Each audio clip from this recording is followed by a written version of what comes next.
Assalamualaikum warahmatullahi wabarakatuh. Perkenalkan, saya Melinda Nuria Ivana dari Prodi S1 Ilmu Keperawatan Universitas Muhammadiyah Magelang. Baik, di sini saya akan melakukan pendidikan kesehatan mengenai gangguan fungsi ginjal. Yang tahu apa sih gagal ginjal kronik itu?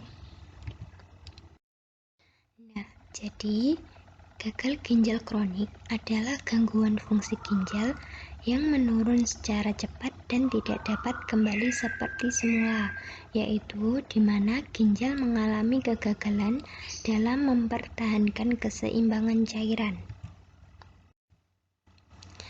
Lalu, apa sih penyebab gagal ginjal kronik ini?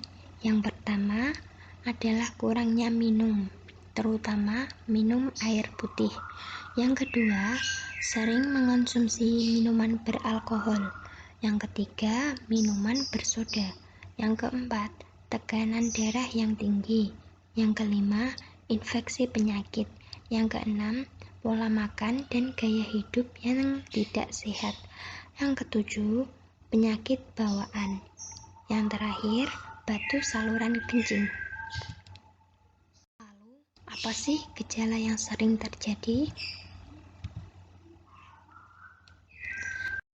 Gejala umum yang sering terjadi dari gagal ginjal kronik ini adalah sering mengalami nyeri pinggang secara tiba-tiba, mata dan kaki mengalami pembengkakan, kemudian demam secara tiba-tiba, nyeri saat buang air kecil, serta lemas, mual, dan muntah.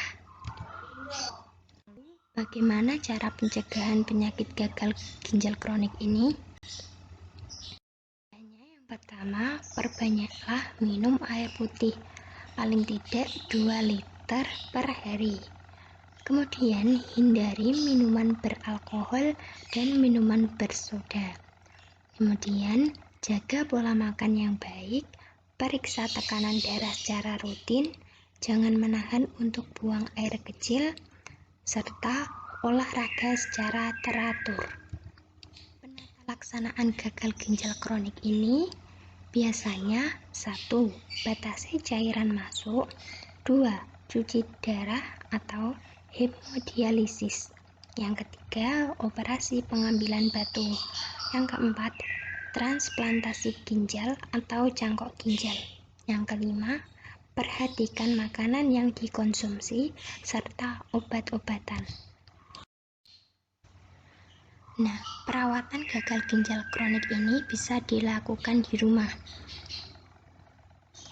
Dengan jenis makanan yang diperbolehkan yaitu karbohidrat seperti nasi, jagung, gandum. Yang tidak diperbolehkan yaitu umbi-umbian seperti kentang, singkong, umbi, dan talas. Kemudian lemak yang diperbolehkan yaitu lemak nabati, yang tidak diperbolehkan yaitu lemak hewani. Kemudian yang ketiga, mengonsumsi protein.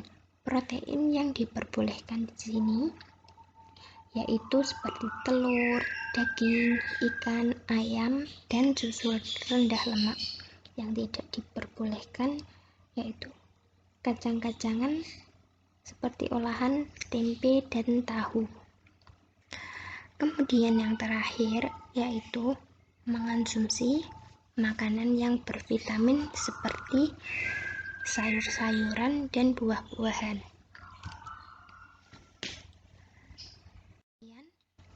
Pendidikan kesehatan yang bisa saya sampaikan. Mohon maaf bila ada salah kata. Terima kasih. Wassalamualaikum warahmatullahi wabarakatuh.